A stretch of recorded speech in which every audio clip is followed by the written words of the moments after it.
Bien,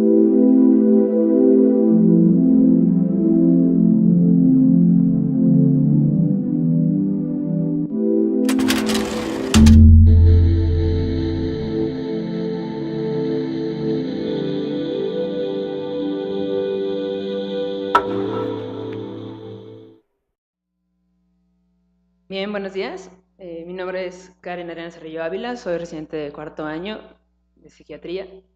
El día de hoy me toca el seminario, el cual tiene como título El pensamiento mágico como generador de explicaciones, psicopatología e implicaciones sociales.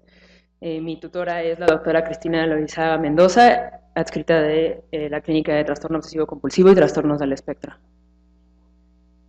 El contenido de este seminario abarcará la definición del pensamiento mágico, así como hablaremos del pensamiento lógico y sus principios, para posteriormente discutir sobre el desarrollo cognitivo, específicamente a lo que Jean Piaget determinó. Ahondaremos en el fenómeno de la explicación y los elementos que intervienen en esta, así como hablaremos de la neurobiología y las áreas involucradas, para posteriormente mencionar aspectos históricos y sociales relacionados con el pensamiento mágico y finalizaremos con psicopatología. Comenzaré con dos frases que considero relevantes y muy ad hoc al tema. La primera es, yo solo sé que no sé nada, de Sócrates. El hecho de que nuestros sentidos no nos puedan demostrar el mundo como es en realidad, refleja esta incapacidad de conocer el mundo. Además, hay muchas cosas que aún desconocemos. Y la otra frase que también considero muy importante es, el hombre es la medida de todas las cosas. Quien dijo esta frase fue Protágoras. Y es importante, pues el hombre es la medida de todas las cosas en el sentido de que a través de él, de todo lo que él sabe, de lo que él es, de lo que sus sentidos perciben y la forma en la que se explica este mundo, es la forma en la que él determina qué es la vida. Y bueno, vamos a introducirnos a este tema y para hacerlo tenemos que definir las palabras magia y pensamiento. Estas dos palabras son muy subjetivas, son muy amplias. La palabra magia la podemos utilizar incluso para describir un bello atardecer, un momento especial o un momento que es fuera del ordinario. Además, hay quienes determinan que es algo irracional o ilógico o un concepto ya establecido por Aguiluz, en el libro de Aguiluz, es la magia es el instrumento por medio del cual el individuo trata de controlar las fuerzas naturales, cambiar las acciones de los espíritus o demonios, de los jefes o de los muertos, y condenar aquellos deseos cuya simple formulación está prohibida por la ley. También se determina que es un instrumento que pretende producir, valiéndose de ciertos actos o palabras o mediante la intervención de seres imaginables, resultados contrarios a las leyes naturales. El concepto de pensamiento también es muy amplio. Este se establece como el concepto que nosotros determinamos más adecuado, es el que determina Serrallonga, que determina que es la estructura general del psiquismo humano, que consiste en enlazar percepciones, representaciones, evocaciones y afectos y encaminarlos a una finalidad determinada. En la superficie, el término pensamiento mágico parece bastante fácil de definir. Sin embargo, es un concepto amplio y no existe un acuerdo claro acerca de la definición de este término. El pensamiento ha sido estudiado no solo por la psicología, sino también por la sociología y la antropología. Previamente también era conocido como pensamiento primitivo. Sin embargo, al relacionarse con culturas arcaicas, el término resultaba un tanto peyorativo, por lo que actualmente no se emplea este término. Muchos asociamos el pensamiento mágico a creencias en espíritus, brujas, fantasmas, extraterrestres, astrología, numerología, mediums, alineación de chakras. Sin embargo, el pensamiento mágico no solo abarca situaciones peculiares o paranormales, pues la medicina alternativa, la homeopatía y en general las pseudociencias también forman parte del pensamiento mágico. Y no podemos dejar atrás el gran peso que tiene la religión en el pensamiento mágico, pues hoy en día existen personas que creen en el creacionismo. Incluso en un estudio realizado en el año 2008 se encontró que el 44% de la población americana son quienes difunden que la evolución es una hipótesis. Y además, el 44% de la población americana cree que, en el creacionismo. Rosengren menciona que el pensamiento mágico provee la apariencia de control cuando el control real no es posible. En sí es un pensamiento que es dependiente de creencias. Otras definiciones del pensamiento mágico es cualquier proceso de pensamiento que no es lógico, ni sistemático, ni científico, siendo así un pensamiento irracional o una creencia. Son creencias en formas de causalidad que mediante los estándares convencionales son inválidos. Nemerov y Rosin sugieren que el pensamiento mágico debe ser visto como la intuición cognitiva o la creencia en la existencia de fuerzas imperceptibles o esencias que van más allá de los límites habituales entre las realidades mentales y físicas, de una manera que diverge de la sabiduría recibida, cumple funciones importantes y sigue los principios de semejanza y el contagio. Ahora, es inevitable que al pensar en pensamiento mágico no consideremos al pensamiento lógico, el cual nos sirve para analizar, argumentar, razonar, justificar o probar razonamientos. Es un proceso que realiza una inferencia de una conclusión a partir de un conjunto de premisas. Es la facultad que permite resolver problemas, extraer conclusiones, aprender de manera consciente de los hechos, estableciendo conexiones causales y lógicas necesarias entre ellos. Ahora, existen diversos principios sobre el pensamiento lógico. Uno de ellos es el principio de contradicción, en el cual se formula diciendo si A es A no puede ser B. Y a partir de este principio se establece el principio de espacio y tiempo, en el cual un objeto o una persona no puede estar en un lugar, en dos lugares al mismo tiempo o en un tiempo determinado. También se establece la ley de causalidad que establece que a toda causa le corresponde un efecto.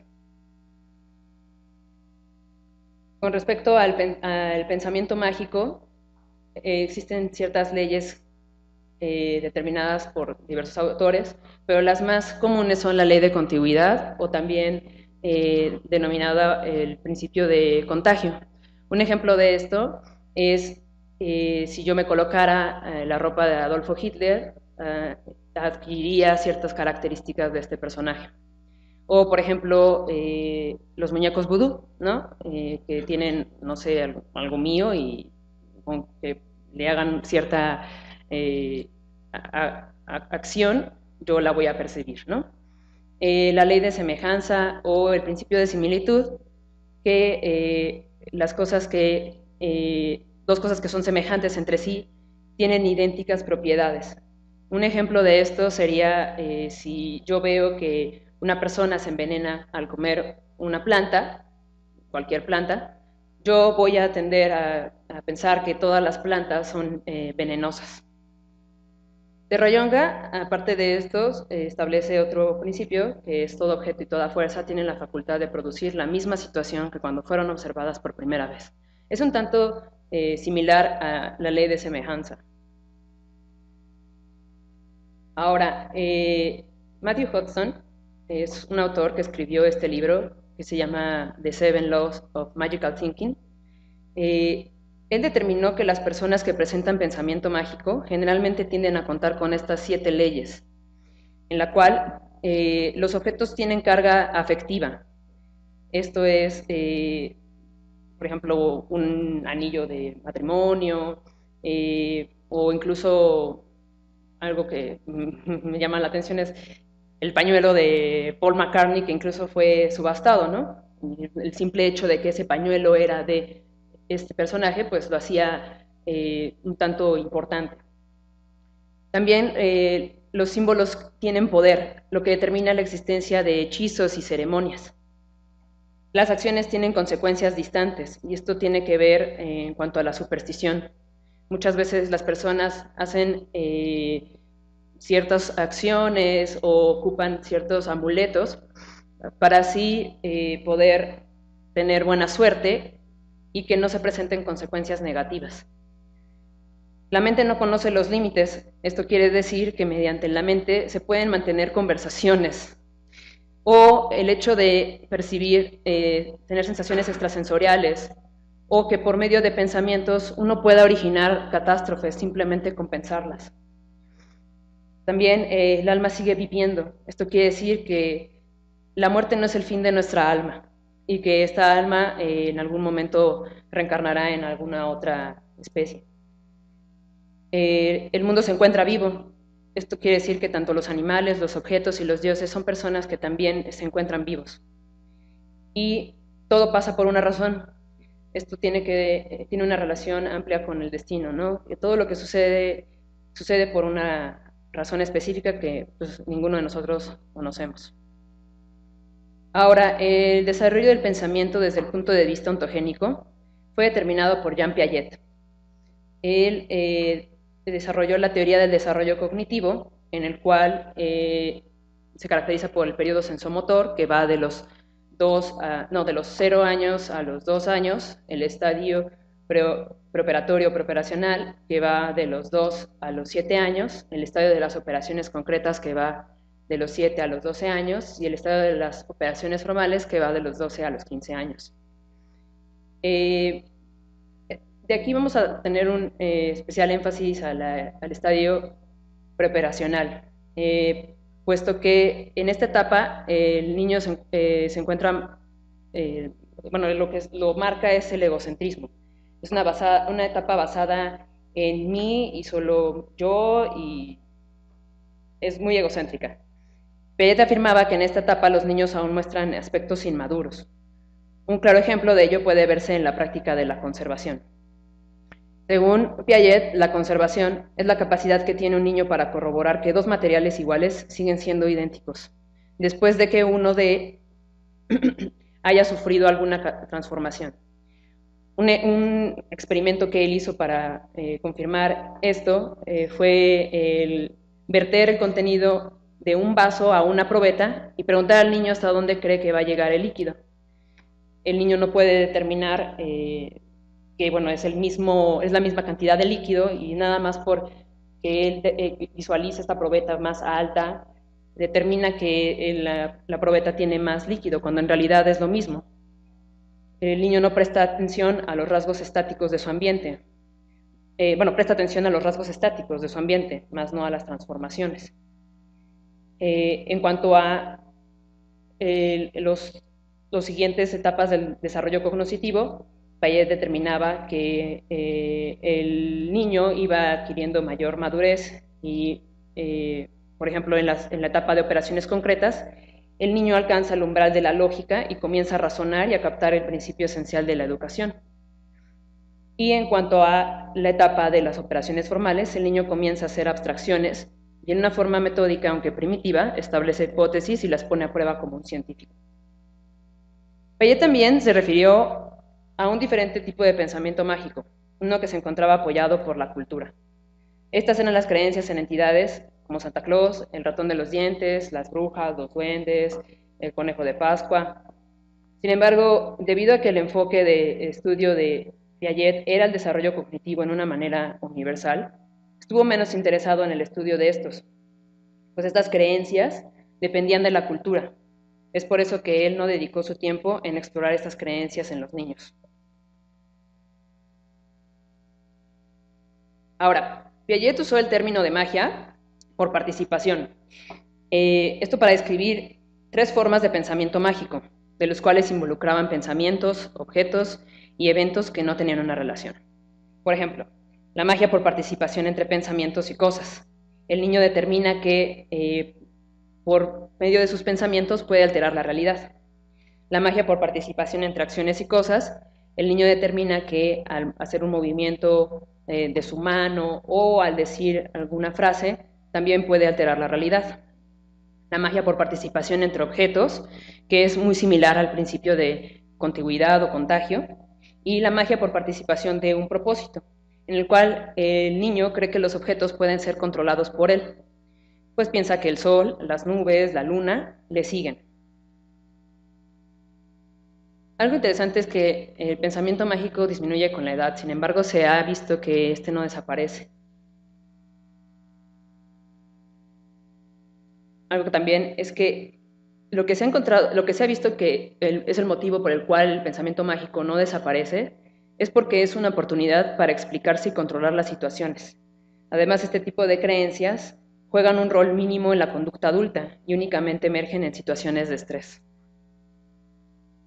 Hasta ahora hemos mencionado diversos conceptos que se encuentran relacionados con el pensamiento mágico. Sin embargo, ¿en qué radica su diferencia y en qué puntos se conectan unos entre otros? Más.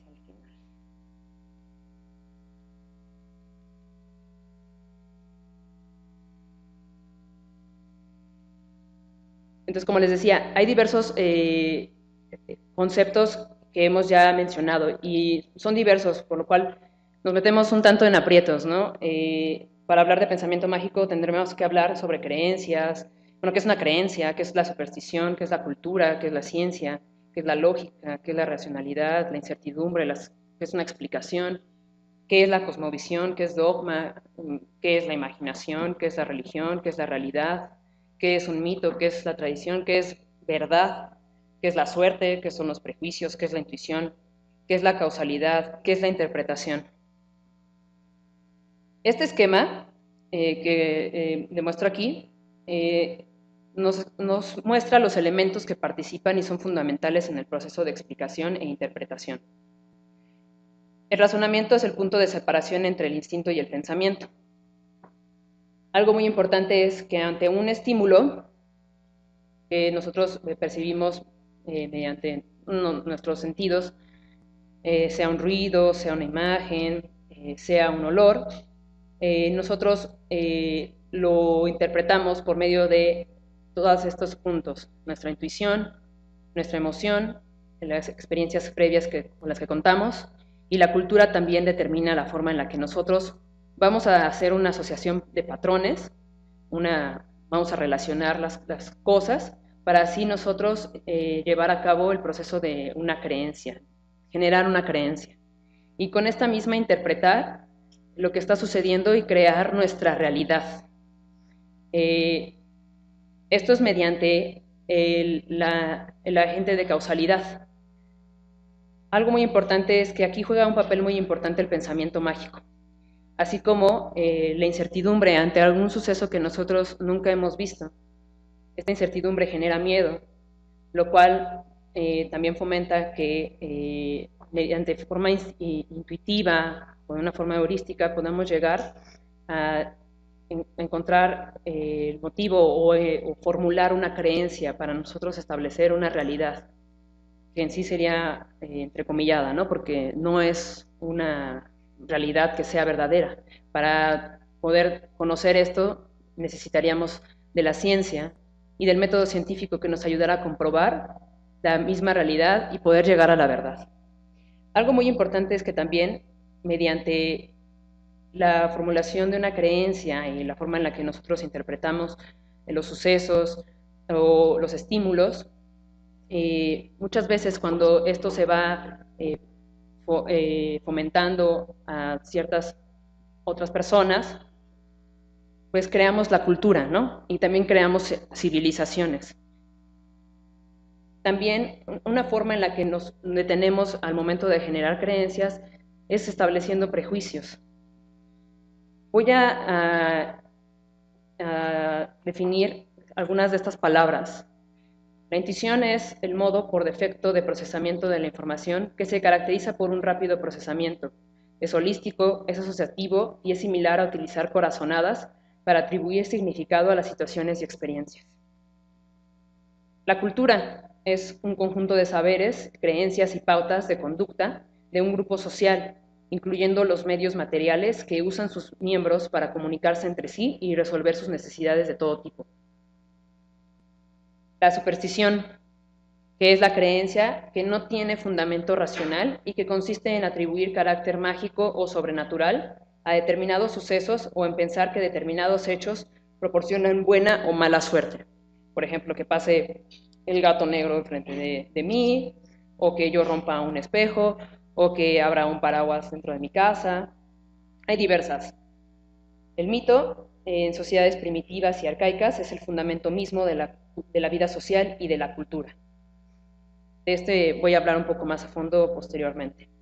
¿Y qué es una creencia? Es algo muy importante, puesto que el pensamiento mágico tiene mucho de lo que es una creencia. Las creencias son cogniciones que se refieren a lo que un individuo expresa o reconoce como verdad o falso, y esas creencias le sirven para que el mundo que le rodea tenga sentido. Muchas creencias, especialmente las mágicas, son intuitivas e implícitas. Ahora me voy a regresar para acá. Es que me equivoqué de presentación. Ahora, les había mencionado sobre la asociación de patrones. La asociación de patrones todos lo tenemos. Esto es también denominado apofenia, y es el reconocimiento de patrones. Esto es la forma en la que nosotros relacionamos las cosas o los estímulos que percibimos, el ruido, los olores, lo que nosotros vemos. Y esta experiencia mantiene conexiones en sucesos aleatorios o en datos que no tienen sentido. Un ejemplo de esto podría ser las civilizaciones antiguas que al mirar las estrellas pudieron identificar ciertas figuras o ciertos hombres, por ejemplo, la constelación de Orión o Pegaso o la Osa Mayor, ¿no? Digo, aquí la imagen, se ve un oso súper bien la figura y pues en realidad ellos vieron esta imagen por medio de la relación de patrones o el seguimiento de puntos. Y la asignación de causalidad, que este es un término que brinda Michael Sherman en su libro The Believing Brain, que es la tendencia de brindar significados, intenciones y agencias a los patrones. Es la forma en la que nosotros nos damos las explicaciones, por ejemplo, por qué llueve, o las civilizaciones antiguas al momento de visualizar un cometa pensaban que los dioses habían molestado con ellos, o por ejemplo, si a alguien le regalan una rosa, pues tiende a pensar cuál fue la intención por la cual me regalaron la rosa, tal vez de gusto o tal vez es una forma de agradecimiento. Entonces, como les decía, la incertidumbre genera miedo y lo que tenemos para llegar a la realidad o la verdad es la ciencia y el método científico. La palabra ciencia viene del latín ciencia, que quiere decir conocimiento. Eh, mediante el método científico, nosotros podemos, como les decía, pues encontrar la verdad.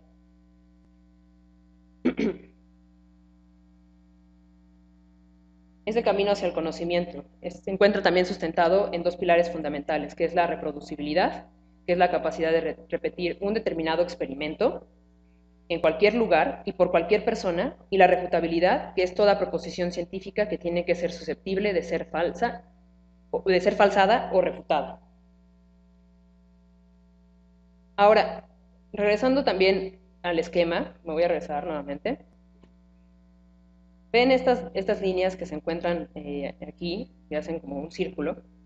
Es la forma en la que nosotros reforzamos nuestras creencias y el motivo por el cual nos quedamos aquí, o muchos nos quedamos aquí. Para esto, la forma en la que explicamos la forma o cómo es que se refuerza una creencia es por medio de sesgos cognitivos. De estos hay diversos. Para empezar, ¿qué es un sesgo cognitivo? Es una manera que nos convence en nuestro propio cerebro de que estamos en lo correcto. Uno de ellos es el sesgo de confirmación, en el cual solo recordamos los eventos que son asociaciones asombrosas y olvidamos todo lo demás. Por ejemplo, los milagros o cuando creemos que estamos teniendo un día malo, tendemos a ver las cosas que nos están saliendo mal. Por ejemplo, me están tocando todos los altos, por eso se me cayó el agua en la mañana. Empezamos a poner mayor énfasis a las cosas que nos empiezan a salir mal, cuando en realidad muchas veces en otros días también tenemos situaciones que también nos salen mal y no precisamente es porque tengamos mala suerte, pero nos quedamos ahí. También el sesgo de retrospección es esta tendencia a reconstruir el pasado para que se adapte al conocimiento presente. Muchas veces tendemos a decir, cuando nos cuentan algo, ¿no? Ay, pero ¿por qué no hizo esto? Era tan fácil, era tan obvio, cuando en realidad la situación misma puede ser muy diferente, pero tendemos mucho a atribuir esto, ¿no? ¿Cómo es posible que no hizo esto? Era tan obvio. El sesgo de justificación, que es la tendencia a racionalizar decisiones una vez que ya fueron tomadas. Esto con la finalidad de pues aceptar que la decisión que fue tomada fue la mejor. El sesgo de atribución, que es la tendencia a atribuir causas de nuestras propias creencias y no de las de los demás. O, por ejemplo, el tener una imagen o una forma de etiquetar y mantener prejuicios, sin ir más allá. El sesgo de status quo es la tendencia a elegir la opción que ya se encuentra predeterminada. Es más fácil mantenerse que una decisión que ya se tomó previamente, incluso por alguien ajeno, a cambiar de situación. El sesgo de anclaje es aquel en el cual nos tendemos a basar en cuanto a la primera información que tenemos, sin ver que hay otras opciones. La heurística de disponibilidad, que es la tendencia a asignar probabilidad de desenlace basado en ejemplos inmediatamente disponibles, que tiene que ver mucho con el sesgo de anclaje, y el sesgo de ceguera por inatención, en el cual pasamos por inadvertido algo que es obvio y general cuando se pone atención en algo especial o específico. Obviamente la ciencia aquí es la única forma para detectar y prevenir todos estos sesgos cognitivos. Ahora, ya hablamos sobre toda esta parte, pero ¿qué es lo que compete a nivel biológico? En cuanto a la neurobiología, de todos los neurotransmisores, la dopamina parece ser la más directamente involucrada con el proceso neural subyacente a las creencias. ¿Y a qué nivel actúa la dopamina en este proceso? Es crítica para el aprendizaje por asociación y en el sistema de recompensa, ¿no? Al igual que la conducta, la creencia es reforzada cada vez que se repite, mediante nuestros sesgos cognitivos. Poblaciones de neuronas dopaminérgicas en el área tegmental ventral mesencefálica proyectan a través de la vía mesencefálica hacia el núcleo accumbens, lo que genera la liberación de dopamina, y lo cual traduce el mensaje repite esa conducta, es decir, refuerzando una conducta o en este caso una creencia. Esto es casi como si fuera una conducta placentera. Ahora, en Bristol, en Inglaterra, el Reino Unido, establecieron esta relación que existía entre dopamina y los sistemas de creencias. Hicieron un experimento en el que compararon dos poblaciones, en la cual se encontraban 20 autonombrados creyentes en fantasmas, en espíritus, contra 20 autonombrados escépticos. Y se encontró que, se les hicieron diversos ejercicios en los cuales los creyentes fueron más proclives que los escépticos a encontrar patrones significativos en datos sin sentido y a atribuir significado a asociaciones aleatorias que ellos creían. Esta tendencia a encontrar patrones y asociarlos a explicaciones aumentó en ambos grupos tras ser expuestos a levodopa. Y llamativamente, esto también aumentó en la población de los escépticos. Ahora, ¿cómo actúa la dopamina para reforzar una creencia? Brugger y Moore proponen esta aseveración. La dopamina aumenta la tasa de signo ruido o la cantidad de patrones significativos que se encuentran en datos sin sentidos. Donde una tasa signo ruido alta equivale a aumentar la detección de patrones significativos en conexiones o asociaciones sin sentido y por lo tanto la tasa de errores en la asociación de patrones. Se ha propuesto también que como la dopamina incrementa la capacidad para detectar patrones, esto puede estar asociado a la creatividad, en la que es necesario encontrar asociaciones, mientras se mantenga cierta capacidad para discriminar entre asociaciones reales y posibles de las sin sentido, y que a mayores niveles de dopamina se puede perder esta capacidad de discriminación y estar asociada o desencadenar síntomas psicóticos como alucinaciones. En otro experimento de Peter Brugger, se presentaron diferentes estímulos, igual a una población determinada, no tenía nada que ver con que fueran creyentes o escépticos, pero en este experimento se presentaron diferentes estímulos. Uno a lo que percibimos con el lado derecho, y por lo tanto es detectado con el hemisferio izquierdo, y el otro a lo que vemos con nuestro lado izquierdo, por lo tanto detectado con el hemisferio derecho. En este experimento se detectaron más patrones en el hemicampo visual izquierdo, que sería el hemisferio derecho. Y esto pudiera verse muy relacionado en esta idea que se tiene sobre el hemisferio izquierdo, que es más cognitivo, analítico, matemático, racional, y que el hemisferio derecho es el lado que es creativo, el artístico, el romántico, por así decirlo. Entonces, ya revisamos dónde en el cerebro se refuerzan las creencias, por qué se refuerzan y qué hemisferio es dominante para dicho proceso. Pero ¿en dónde se forman estas asociaciones o se detectan los patrones? Se ha propuesto a la corteza del cíngulo anterior como parte de la vía para detección de patrones, ya que ésta se activa en las tareas donde se deben de detectar errores, como por ejemplo las pruebas neuropsicológicas que evalúan la inhibición, como el Stroop, o como las pruebas Go-No-Go. Otra área involucrada sería la corteza prefrontal, ya que ambas se han visto que se activan al momento de tomar decisiones. En otro experimento que se realizó, se expuso a sujetos a aseveraciones ciertas, falsas e indeterminadas. Por ejemplo, en la aseveración cierta se les ponía 2 más 2 son 4. Y en la falsa, pues no sé, 4 más 4 es 10. Y en la aseveración indeterminada, ¿cuál es la raíz cuadrada de 1484? En las ciertas, ellos vieron por medio de resonancia magnética funcional que se activa la corteza prefrontal ventromedial, la cual se encuentra asociada a la autorrepresentación, toma de decisiones y aprendizaje en el contexto de recompensas. En cuanto a la aseveración falsa, lo que vieron es que se activaba la ínsula anterior, la cual se encuentra asociada a las respuestas a estímulos negativos, como la percepción al dolor y el disgusto. Y en las que también eran inciertas o indeterminadas, vieron que se activaba el cíngulo anterior, igual asociada a detección de errores y resolución de conflictos.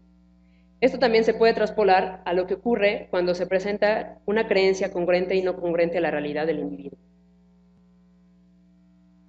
Ahora, en cuanto a el proceso de explicación mediante asociación de patrones, seguimos aquí, pero ¿qué es lo que sucede cuando existe un componente emocional? Se ha visto que hay una activación de la corteza órbitofrontal, la cual se encuentra asociada al procesamiento de emociones.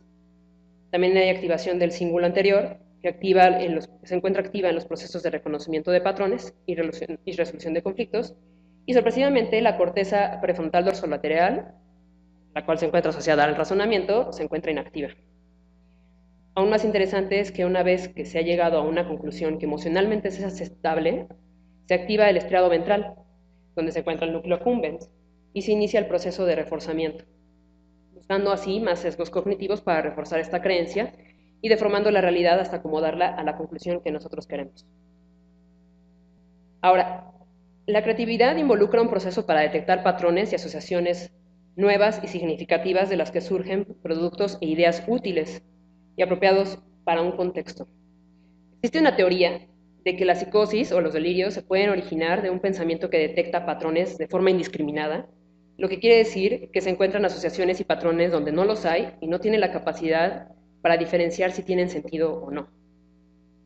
Muchas veces se encuentra también un tanto asociado con los sujetos creativos, esta facilidad para detectar patrones. Pero bueno, y todo esto, ¿cómo nos ha influenciado a nosotros en nuestra historia? Existen diversos ejemplos para ello. Comenzando con los pueblos primitivos. Voy a regresar porque vuelvo a lo mismo, esta presentación no era la... Ok. Entonces, vamos a comenzar con los pueblos primitivos. Ellos contaban con religiones panteístas y politeístas, y mediante estas se explicaban los fenómenos naturales. Era esencial pensar de tal manera, para escapar del miedo y así explicarse los fenómenos naturales. Además, ellos podían controlar ciertos fenómenos naturales, algunos hacían ciertas danzas en las cuales, eh, según ellos, podían manipular la lluvia, un ejemplo, ¿no?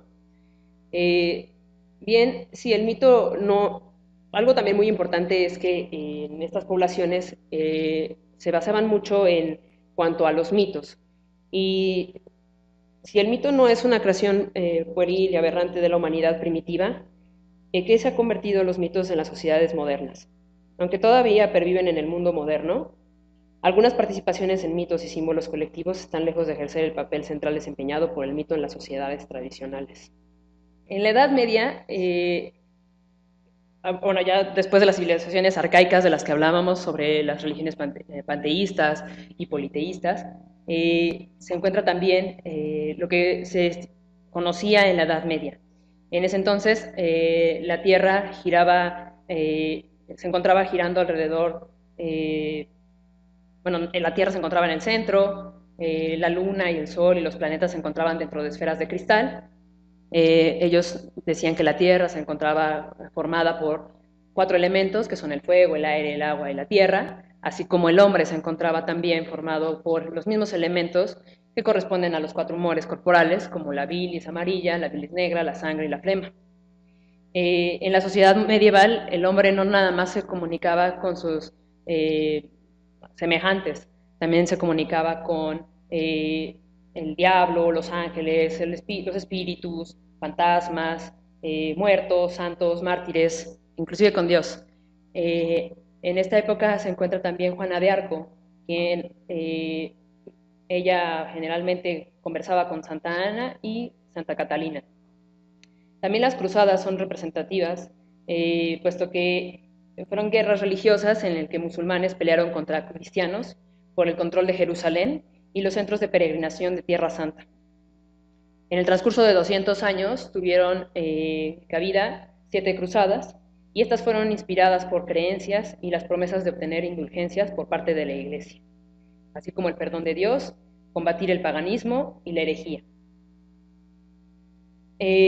Después viene la Inquisición, también una época muy determinante, puesto que en esta etapa lo que se peleaba era contra el diablo, ¿no? Esta comenzó al momento en el que se encontraron distintas sectas en el sur de Francia, las cuales se consideraban peligrosas por la Iglesia. Según sus enseñanzas, el mundo se divide en el reino de la luz y el reino de las tinieblas. Para combatir estas sectas, la Iglesia constituye una comisión de investigación, que es la Inquisición. El crimen por el que se reconoce al hereje es su trato con el diablo, y para poder culpabilizarlo se elabora una exhaustiva teoría sobre los rasgos del diablo, sus artes de seducción y sus colaboradores y cómplices. De este modo, la propia Iglesia ayuda a difundir las mismas ideas que pretende combatir. Toda esta demonología estaba lista cuando Europa recibe la visita de una temible catástrofe, que es la peste.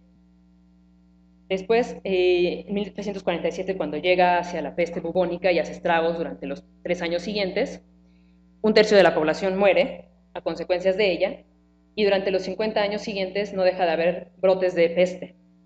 La catástrofe tiene tales dimensiones apocalípticas que aviva la paranoia. Empiezan a pensar que existen ciertos grupos de mujeres o también judíos que se encuentran involucrados en estas catástrofes.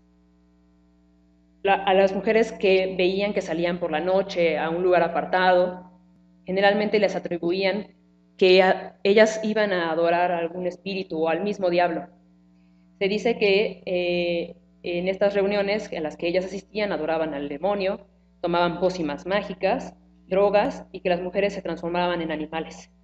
Estos informes eran corroborados ante los tribunales por muchas mujeres, y se cree en ellos como hoy se cree a quien afirma que en un viaje nocturno se ha encontrado con extraterrestres y que incluso pues se ha subido a sus naves espaciales, ¿no? Estas persecuciones a las brujas duraron hasta el siglo XVII y no nada más fueron en Europa. Posteriormente, el Renacimiento equivale a renacer.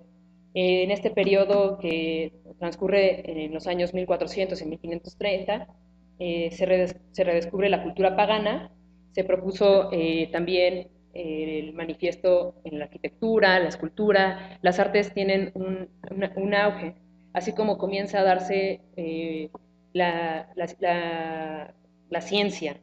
Por ejemplo, Copérnico, que ya establece la teoría heliocentrista, o Galileo. Y algo muy importante también es que en este periodo de tiempo todavía muchos científicos fueron torturados al exponer teorías que iban en contra de los cánones de la Iglesia. Un dato curioso es que Cristóbal Colón también él quería encontrar las Indias. Él cuando hizo su viaje, bueno, en realidad él quería llegar a China, pero él llegó a América pensando que eran las Indias y incluso él murió pensando que pues descubrió las Indias cuando en realidad era América. Esto pues, a base de sus creencias y igual las cuales fueron alimentadas por lo que él veía y lo que con base a sus libros encontraba semejantes los datos que veía en América a los que encontraba en los libros de China. También el periodo de la Ilustración es un periodo sumamente importante, puesto que es cuando se da el auge a la ciencia. En este periodo, el lema de la sociedad, principalmente en Inglaterra, era nullius in verba, que en latín quería decir velo por ti mismo. En otras palabras, cuestiona la autoridad o lo que te es dicho. Algo también importante es hablar sobre la Segunda Guerra Mundial. Nadie ha logrado explicar jamás cómo una persona, y me atrevo a decirlo, tan insignificante y monstruosa como Hitler, pudo ejercer una influencia tan grande sobre los alemanes. Él, mediante sus creencias y mediante pues esta idea sobre una raza específica, pues hizo bastantes catástrofes que pues incluso fueron seguidas por otras personas. Ahora, estableciendo ya una relación de todo lo previamente dicho, a nosotros, los psiquiatras, ¿en qué nos concierne todo esto? El pensamiento mágico, primero voy a hablar de tres entidades, el TOC, los trastornos psicóticos y el trastorno de personalidad esquizotípica. El trastorno obsesivo compulsivo tiene una fuerte relación entre el pensamiento mágico y esta. La The Obsessive Compulsive Cognitions Working Group establece que existen tres predominantes dominios cognitivos en las creencias del TOC, de las cuales son la responsabilidad, el perfeccionismo y la importancia. En el trastorno obsesivo compulsivo juegan un papel muy importante la fusión pensamiento-acción y la confusión inferencial. Voy a hablar primero de la fusión pensamiento-acción. En esta se encuentra muy asociada con el pensamiento mágico. Existen dos tipos, la probable y la moral. De la probable es la idea de que pensar un pensamiento que no se desea incrementa la probabilidad de que ésta ocurra.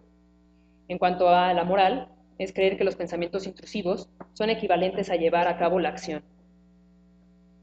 Ahora, la confusión inferencial es un proceso de razonamiento defectuoso que ocasiona que una persona deje de reconocer que las intrusiones no son realistas mientras desconfían de sus sentidos y se sumergen excesivamente en su imaginación.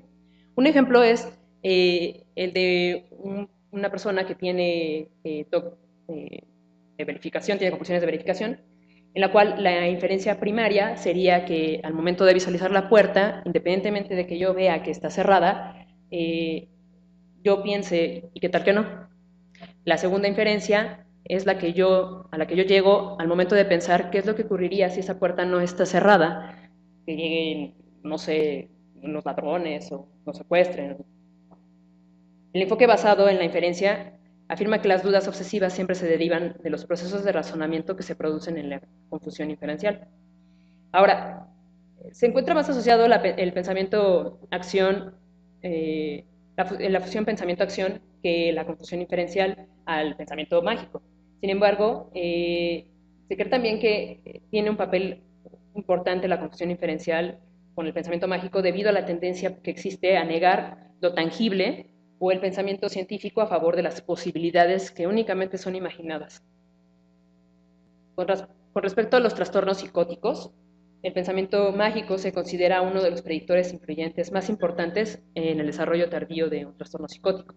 También se ha asociado a la aparición de alucinaciones visuales y auditivas y también juega un papel muy importante la asignación de causalidad, puesto que si el paciente tiene un predominante pensamiento mágico, pues la forma en la que se va a explicar estas alteraciones sensoperceptuales va a ser algo pues, llamativo, ¿no? Esto mediante el proceso top-down. Ahora, en cuanto al trastorno esquizotípico de la personalidad, bueno, aquí ya no, me voy a regresar un poquito a los psicóticos. No sé si también recuerdan que en la parte de asociación de patrones también se denomina apofenia, y no sé si recuerdan las fases del delirio, en las cuales la apofenia se encuentra involucrada. La primera fase para establecer el delirio es la fase de tremor, que es esta inquietud, esta actividad muy fuerte asociada a algo que considera el paciente que va a suceder. Posteriormente llega la apofenia, que es esta forma en la que ante estímulos visuales o auditivos o cualquier tipo de estímulo genera diversas asociaciones de patrones. Y son tantos los mensajes o tanto lo que él recibe de tantas cosas sin sentido, que bueno, es la forma en la que va desarrollando el delirio. Posteriormente sigue la anástrofe, para posteriormente estar el apocalipsis y el residuo, que es cuando ya se encapsula el delirio. Ahora, en cuanto al pensamiento mágico y el trastorno esquizotípico de la personalidad, es muy importante tomar en cuenta que incluso para hacer el diagnóstico de esta, tenemos que considerar las creencias extrañas o el pensamiento mágico. Muchas veces estos pacientes, debido a sus creencias extrañas, reciben el diagnóstico de trastorno psicótico cuando en realidad no tienen un trastorno psicótico. También estos pacientes cuando cursan con trastornos psiquiátricos comórbidos, estos pueden ser más aparatosos e incluso pueden ser propensos a recibir tratamientos que sean más incisivos. Voy a finalizar con estas dos frases, que es: toda nuestra ciencia comparada con la realidad es primitiva e infantil, y sin embargo es lo más preciado que tenemos. Esta fue dicha por Albert Einstein, y la segunda es: para mí es mucho mejor captar el universo como es en realidad que persistir en el engaño, por muy satisfactorio y reconfortante que sea. ¿Qué actitud es la que nos equipa mejor para sobrevivir a largo plazo? ¿Qué nos da una mayor influencia en nuestro futuro? Y si nuestra ingenua autoconfianza queda un poco socavada en el proceso, ¿es tan grande la pérdida en realidad? ¿No hay motivo para darle la bienvenida como una experiencia que hace madurar e imprime carácter? Gracias. Bien, gracias, doctora Carrillo.